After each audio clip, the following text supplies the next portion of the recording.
Hello, friends. Today we will discuss abrasive water jet machining. In yesterday's lecture, we have seen abrasive machining. More or less, the functionality of both this machine, abrasive machining and abrasive water jet machinings, are same. So, we will discuss in detail about abrasive water jet machining. Before that, let us have some introduction to water jet. Water jet is a fastest growing machining process. अभी जो technology जितना भी development हो रहा है उसमें सबसे ज़्यादा जो डेवलपमेंट हो रहा है that is in water jet machining. That is also one of the most versatile machining process. Complements other technologies such as milling, laser, EDM, plasma and routers. True cold cutting process. जो एकदम जो हम बोल रहे हैं ना कि भाई hot cutting process and cold cutting process, उसमें सबसे बढ़िया कोल्ड कटिंग प्रोसेस हो that is water jet abrasive water jet machine. No hazard, mechanical stress और ऑपरेटर एंड एनवायरमेंट्स हैजार्ड्स. ये जो प्रोसेस है, मशीनिंग प्रोसेस है, उसमें कोई वर्क आफ्टर मशीनिंग जैसे बहुत सारी प्रोसेस होती है, जैसे ड्राइंग है, एक्सट्रूजन है, फॉर्जिंग है. वो सब प्रोसेस में क्या होता है, मैकेनिकल स्ट्रेसेस डेवलप होते हैं. बल्कि in this water jet abrasive cutting machine जो है उसमें कोई मैकेनिकल स्ट्रेसेस डेवलप नहीं होते हैं and there is no hazards to operator and environment. Not limited to machining, food industry applications. मतलब ये सिर्फ मशीनिंग में ही यूज़ होता है ऐसा नहीं है. फूड इंडस्ट्री है जहाँ पे सबसे ज़्यादा कॉन्टेक्टलेस पर्सन पर जो उसमें पर्सन का कांटेक्ट नहीं होना चाहिए, नीट एंड क्लीन एनवायरनमेंट होना चाहिए, तो उसमें उस फूड इंडस्ट्री में ये जो सिस्टम है उसका यूज़ ज़्यादा होने लगा है. Now, before going to that, we'll have some history on this abrasive water jet machining. Dr. Franaz in 1950s first studied UHP water cutting machine for forestry and wood cutting. So in 1950s में ये water jet machine, I am not saying abrasive water jet machine, we are discussing now water cutting machine. तो 1950s में doctor फर्नाज ने ये सबसे पहले use किया, but that is only with pure water jet. Into bracket मैंने लिखा है pure WJ. WJ means water jet. And specially he is using this machine या mechanism for this forestry and wood cutting.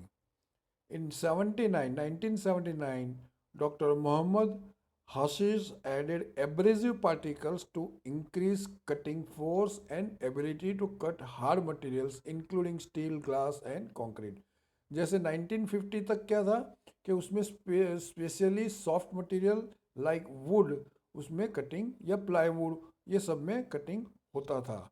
लेकिन 1979 में ये जो water था उसमें एब्रेसिव पार्टिकल्स भी ऐड किए और उससे थोड़ा हार्ड मटेरियल जैसे कि स्टील, ग्लास, कंक्रीट उसका भी कटिंग होने का स्टार्ट हो गया. First commercially use was in automotive industry to cut the glasses in 1983. Commercially 1983 में उसका यूज होने का शुरू हो गया. Soon after, adopted by aerospace industries for cutting high strength material like Inconel, stainless steel, and titanium, as well as composite like carbon fiber. उसके बाद में बहुत सारी इंडस्ट्रीज में ये यूज होने लगा है. Pure water jet machine. Pure water jet machine मतलब उसमें एब्रेसिव पार्टिकल्स नहीं होते हैं. तो प्योर कट सॉफ्ट, ये प्योर जो वाटर जेट कटिंग है उसमें सिर्फ और सिर्फ सॉफ्ट मटेरियल्स जैसे कि corrugated cardboard, disposable diapers, tissues paper, automotive interiors, उसमें ये यूज़ होते थे। उसका एक दूसरा लिमिटेशन क्या था, very thin stream. That is not the limitation, मतलब एक जो उसका जो बोलते कि डिसएडवांटेज था, तो वेरी थिन स्ट्रीम था। उसका डायमीटर कितना था, 0.0042 0.01 10 डायमीटर उसका था। Extremely detailed geometry, very little material loss due to cutting. सबसे जो महत्वपूर्ण और इम्पोर्टेंट जो water jet machine and abrasive water jet machine का है, तो सबसे बढ़िया है very little material loss due to cutting. Can cut thick, soft, light materials like fiberglass, insulations up to 24 inch thick और thin, fragile materials भी उससे cut होने लगे। Very low cutting force and simple fixers. एक तो उसका जो advantage था वो क्या था कि कटिंग फोर्स बहुत कम लगता था, और वर्कपीस को होल्ड करने के लिए जो फिक्सर्स यूज होते थे वो भी बहुत सिंपल थे, कुछ उसमें कॉम्प्लिकेशंस नहीं थे। Water jet erodes work at curve line into small particles. Curve line मतलब जहाँ पे वो उसका इम्पेक्ट होता है, जैसे वाटर का जो स्प्रे होता है, जहाँ पे वो इम्पेक्ट करता है उसको कर्व लाइन बोलते हैं। तो water jet erodes work at curve line into small pieces. तो जहाँ पे वो वाटर का जो जेट इम्पेक्ट जहाँ पे होता है, वहाँ से इरोजन स्टार्ट होता है, और वो स्मॉल पार्टिकल्स में उसको डिवाइड करता है। ये जो फिगर है वो एक simple water jet cutting machine का फिगर है। एक नोजल जैसा होता है, देर इज एक, ये जो नोजल है या होल्डर है उसके अंदर में एक पाइप होता है, ट्यूब होता है, that is known as a, उसमें इनलेट वाटर वहाँ पे अंदर से आता है। और in front of this water tube there is a jewel. Jewel मतलब एक नोजल जैसा होता है जिसका जो ओपनिंग होता है वो बहुत स्मॉल अमाउंट का होता है। तो water inlet pressures between 20,000 to 60,000 psi। Inlet pressure कितना होता है, 20,000 to 60,000 psi। Force through hole in jewel 0.007 to 0.02 inch diameter. ये जो ज्वेल का डायमीटर है that is in the range of 0.007 to 0.020 inch. Sapphires rubies with 500 to 100 hour life. उसका जो लेकिन एक उसका लाइफ था वो 50 से 100 आवर्स का था।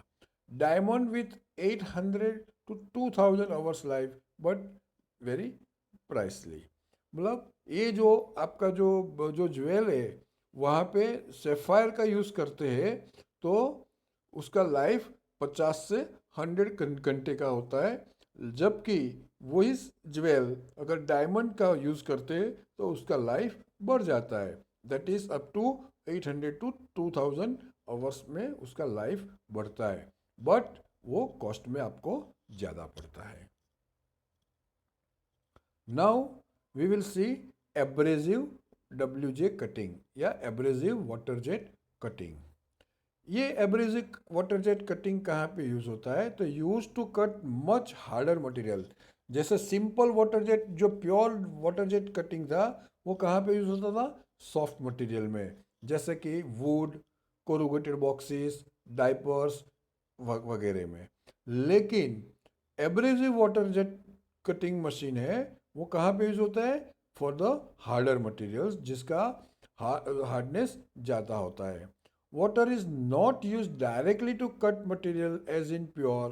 प्योर वाटर में क्या था कि पानी का ही फोर्स आता था, वाटर का ही फोर्स आता था, और वो मटेरियल को कट या उसमें से मटेरियल रिमूव करता था। लेकिन यहाँ पे सिर्फ पानी नहीं आता है, लेकिन पानी के साथ में instead water is use to accelerate abrasive particles which do the cutting.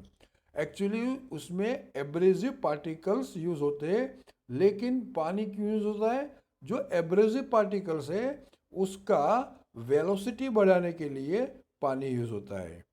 80 mesh garnet या sandpaper is typically used through 50 and 120 mesh is also used. Generally ये जो एब्रेसिव पार्टिकल है उसका मेश साइज है 80 सैंड पेपर का जितना होता है, लेकिन 50 या 120 तक का भी हम यूज कर सकते हैं। Stand of distance between mixing tube and work part is typically 0.010 to 0.200. Important to keep to a minimum to keep a good surface finish. मतलब ये जो ज्वेल है वहां से वर्कपीस का डिस्टेंस जो है दैट इज 0.010 से 0.2 तक का इंच तक का होता है। जितना डिस्टेंस कम रखेंगे इतना सरफेस फिनिश आपको ज़्यादा मिलता है। So again I am repeating about this abrasive water jet cutting that is used to cut much harder materials, जबकि वाटर जेट मशीन था उसमें क्या था, वो सॉफ्टवेयर मटेरियल के लिए था। यहाँ पे पानी अकेला यूज नहीं होता है लेकिन एब्रेसिव यूज होते हैं, लेकिन पानी उसमें ऐड क्यों करते हैं, टू इंक्रीज द एक्सिलरेशन या velocity of the abrasive particles. जो एब्रेसिव पार्टिकल्स जो वर्कपीस को कांटेक्ट में आता है उसका वेलोसिटी इंक्रीज करने के लिए पानी उसमें यूज करते हैं। एब्रेसिव पार्टिकल की मैस साइज कितनी होती है, generally it is about 80 and जितना डिस्टेंस ज्वेल या टॉप ऑफ द नोजल जो आपका जो जहाँ से एब्रेसिव पार्टिकल्स बाहर आते हैं वहाँ से वर्कपीस का डिस्टेंस जितना कम रखेंगे इतना सरफेस फिनिश आपको अच्छा मिलेगा। सो ये था about abrasive water jet cutting. Now उसमें क्या सिस्टम होता है, जैसे सिंपल वाटर जेट या प्योर वाटर जेट कटिंग का था सेम उसमें होता है, लेकिन in addition to that there is one more part. जो ऊपर का जो light blue sky blue colour का था, जैसे मैं आपको दिखाता हूँ, ये उसमें ये जो सिस्टम है किसका है, प्योर वाटर जेट का है, जबकि उसके नीचे दूसरा हमने सिस्टम अटैच कर दिया है, उसमें से एब्रेसिव पार्टिकल्स आते हैं। सो एब्रेसिव पार्टिकल्स आते हैं, उसके पीछे से पानी का हाई वेलोसिटी उसको एक्सिलरेट करता है और एक मिक्सिंग चैम्बर होता है, वहाँ पे वो मिक्स होता है और बाहर जो सबसे बॉटम में है वहाँ से वो बाहर आता है।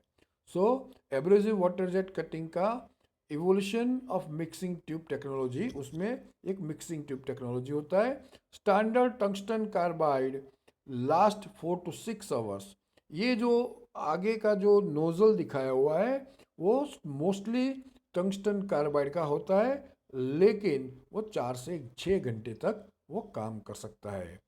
Premium composite carbide last for 100 to 150 hours.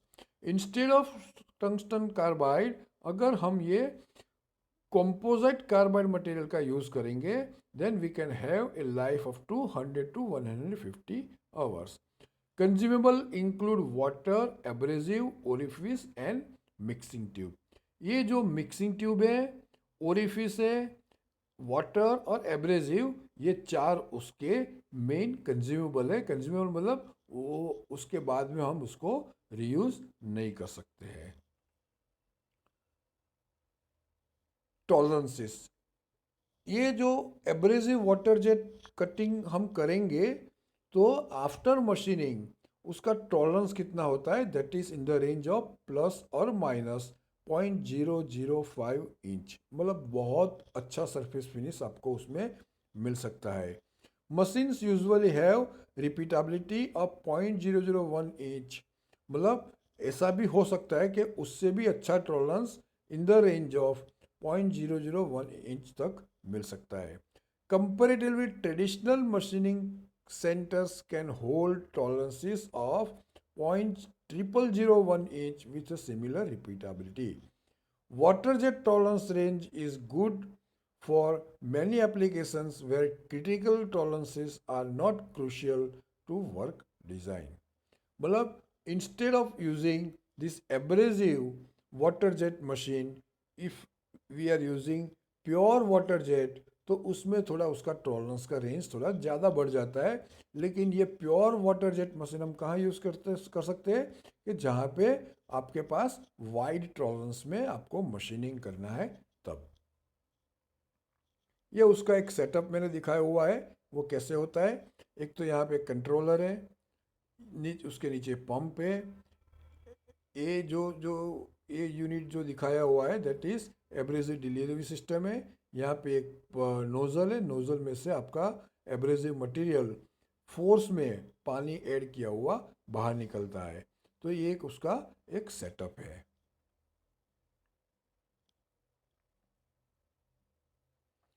ये when is it practical, the cutter is commonly connected to sorry the cutter is commonly connected to a high pressure water pump where the water then ejected from the nozzle, cutting through the material by spraying it with the jet of high speed water. It's practical to use it to cut any kind of material. ये जो machine है abrasive water jet machine, वो किसी भी material को cut करने के लिए यूज हो सकता है। In water jet cutting there is no heat generated. सबसे बड़ा एडवांटेज क्या है कि वर्कपीस पे मशीनिंग होता है लेकिन हीट जनरेट नहीं होता है, क्योंकि water itself cools the workpiece. This is specially useful for cutting tool steel and other metals where excessive heat may change the properties of the material. तो ये आप कहाँ पे यूज़ कर सकते हैं कि जहाँ पे कन्वेंशनल मशीनिंग में आप मशीनिंग जब करेंगे तो वर्कपीस गर्म होता है और उसकी प्रॉपर्टी में कुछ बदलाव होता है। तो ये अवॉइड करने के लिए हम ये प्रोसेस यूज़ कर सकते हैं। Water jet cutting does not leave a burr or a rough edge. जैसे आप टर्निंग मशीन या ड्रिलिंग मशीन में आपने देखा होगा कि आफ्टर ड्रिलिंग और turning there are slightly burrs. Burrs मतलब जो एक बारीक मटेरियल का उसके ऊपर चिटक जाना होता है, वो बर्स होता है। तो वो बर्स ये वाटर जेट मशीन में आप जब मशीनिंग करेंगे तो उसमें नहीं आता है। सो आफ्टर डूइंग मशीनिंग उसमें पॉलिशिंग या फिनिशिंग करने की ज़रूरत नहीं होती है। It can be easily automated for production use. ये मशीन ऐसा नहीं है कि मैन्युअली है, आप उसमें ऑटोमेशन कर सकते हो। उसके एडवांटेजेस क्या है? तो चीपर देन अदर प्रोसेस। दूसरा, कट वर्चुअली एनी मटेरियल, कोई भी मटेरियल को आप कट कर सकते हो। Pre harden steel, mild steel, copper, brass, aluminium, brittle materials like glass, ceramics, quartz, stones, किसी भी मटेरियल पे आप ये मशीनिंग कर सकते हो। कट थिन स्टफ और थिक, थिक हो या थिन हो। थिक हो तो आप वाटर जेट से कर सकते हो, अगर थिक है तो आप एब्रेसिव वाटर कट यूज कर सकते हैं। Make all sorts of shapes with only one tool. एक ही टूल से आप हर एक शेप, जैसे मैंने ये राइट साइड में यहाँ पे एक फिगर है तो उसमें आपने रेडियस भी दिया हुआ है, ड्रिलिंग भी किया हुआ है, थोड़ा उसके ऊपर लाइनिंग भी है, उसका कट मार्क है। तो ये सब चीज़ आप एक ही टूल से कर सकते हो। No heat generated, heat generate जैसे मैंने दिखाया हीट जनरेट नहीं होता है, कोई बर्स भी नहीं होता है। लीव्स ए सेटिन स्मूथ फिनिश दस रिड्यूसिंग सेकेंडरी ऑपरेशन। एकदम स्मूथ फिनिश मिलता है तो उसके ऊपर फिनिशिंग का जो फर्दर ऑपरेशन करने की ज़रूरत नहीं होती है। Clean cutting process without gases और ऑयल्स। कोई गैस, कोई कूलेंट, कोई ऑयल, किसी भी चीज़ की यहाँ पे ज़रूरत नहीं पड़ती है। तो आफ्टर मशीनिंग आप उसको डायरेक्टली आप उसको दूसरे यूज़ के लिए यूज़ कर सकते हो, क्योंकि उसमें क्लीनिंग वगैरह की ज़रूरत नहीं है। Modern systems are now very easy to learn. And दूसरा सबसे बढ़िया, that is very safe. Machine takes off thin parts all at once. Unlike machining or grinding, water jet cutting does not produce any dust or particles that are harmful if inhaled। मतलब ये जो machining करने के बाद ऐसा कोई बर्स, या कोई फ्यूम्स या डस्ट ऐसा एटमॉस्फेयर में नहीं आता है. So this is operator and atmosphere friendly process. The curve width in water jet cutting is very small. Curve width मतलब जैसे मैंने बताया कि जहाँ पे उसका इम्पैक्ट होता है वो विड्थ बहुत छोटी होती है या स्मॉल होती है.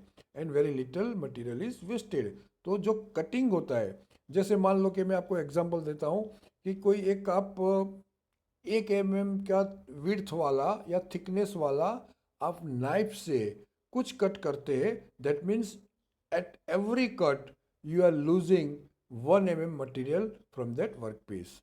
Instead of 1 mm thickness knife, if you are using 0.1 mm thickness, तो हर एक कट में कितना यूज होगा, वेस्ट होगा, 0.1 mm होगा. तो हर एक कट में आप 0.1 mm का यूज वेस्ट होगा. That means you are saving 1 mm minus 0.1 mm. That is 0.9 mm का मटेरियल आप सेव कर सकते हो. सेम वे यहाँ पे भी आप उसका जो इम्पेक्ट जो जहाँ पे होता है या जो नोजल में से वाटर का जेट या एब्रेसिव वाटर का जेट बाहर आता है वो इतना थिन होता है कि आपका उसमें मटेरियल लॉस बहुत कम होता है. Water jet cutting can be easily use to produce prototype parts very efficiently. मतलब आप रूटीन में यूज़ करना है, जैसे मान लो आपने एक पार्ट ले लिया जिसका नंबर ऑफ पीसीस आपको बनाना है in terms of legs, then आप उसको प्रोग्रामिंग कर दिया तो आप एफिशिएंटली आप उसमें अच्छा सा प्रोडक्शन ले सकते हो. An operator can program the dimensions of the part into the control station and the water jet will cut the part out exactly as program. जैसे प्रोग्राम बना है, जैसे सीएनसी मशीन में, तो सीएनसी मशीन में क्या होता है, आप उसको प्रोग्राम करते हैं, वो प्रोग्राम के हिसाब से टूल का मूवमेंट होता है. सेम वे आप यहाँ पे भी कंट्रोल सिस्टम में आप प्रोग्राम बनाएंगे एंड जो प्रोग्राम बनाया है इस हिसाब से नोजल का मूवमेंट होता है और वो मटेरियल का कटिंग करता है. Water jets are much lighter than equivalent laser cutters. ये जो उसका जेट है वाटर जेट, वो वेट में जो लेसर कटर का जो उसमें वेट होता है उससे हल्का होता है या लाइट होता है. And when mounted on an automated robot, so आप इजीली ऑटोमेटेड रोबोट पे उसको माउंट कर सकते हो. This reduces the problem of accelerating and decelerating the robot head as well as taking less energy. जितने एडवांटेजेस है उसके साथ में उसके थोड़े बहुत डिसएडवांटेज भी है. One of the main disadvantage of water jet cutting is that a limited number of materials can be cut economically. While it is possible to cut tool steel and other hard material, the cutting rate has to be greatly reduced. Cutting rate जो material removal rate है उसका कम है, तो उसमें आपको production इतना ज़्यादा नहीं मिलेगा, तो आपका प्रोडक्शन कॉस्ट उसमें बढ़ जाता है. And the time to cut the part can be very long. Because of this, water jet cutting can be very costly and overweight the advantages. Other disadvantages is that very thick part cannot be cut with water jet cutting and still hold dimensional accuracy. If the part is too thick, the jet may dissipate some and cause it to cut on a diagonal or to have a wider cut at the bottom of the part at the top. आपको मैं ये समझाता हूँ कि जैसे मान लो कोई thick part है, जब थिक पार्ट है जैसे मान लो कि 25 mm थिकनेस का प्लेट का आपको आपको उसके ऊपर कट करना है या उसमें आपको कुछ ड्रिलिंग करना है. होगा क्या कि जैसे मान लो आप उसके ऊपर वाटर जेट अप्लाई करते हैं स्टार्टिंग में, तो वो जो नोज़ल जो जो जिसमें से एब्रेसिव वाटर जेट बाहर आता है, वो जब ऊपर की सरफेस पे होगा तो वो एक सेंटर में जाएगा. लेकिन जैसे जैसे वो आगे जाता है वो स्प्रेड होता जाता है और उसका डायमीटर बढ़ता जाता है. तो आपको उसमें प्लेन होल मतलब पैरेलल होल नहीं मिलेगा, आपको उसमें कॉनिकल होल मिलेगा.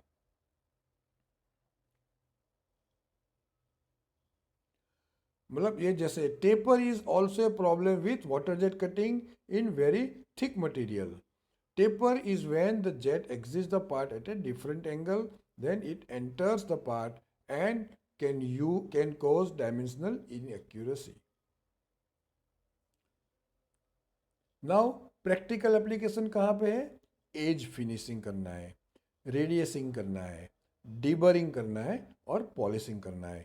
ये चार जगह पे आप बहुत अच्छी तरह से उसका प्रैक्टिकल एप्लीकेशन कर सकते हैं। Now conclusion.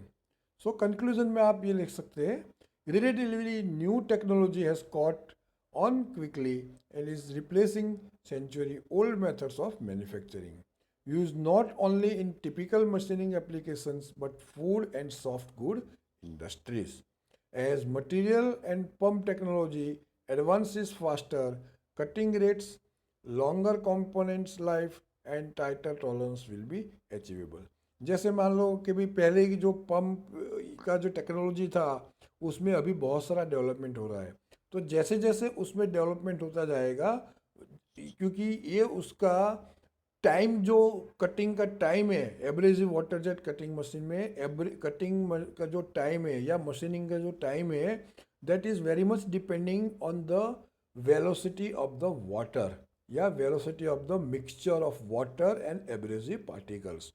तो जितना अच्छा एक्सीलरेशन वाला आप पंप डिज़ाइन करेंगे, इतना अच्छा आपको faster material removal rate abrasive water jet cutting machine में मिल सकता है।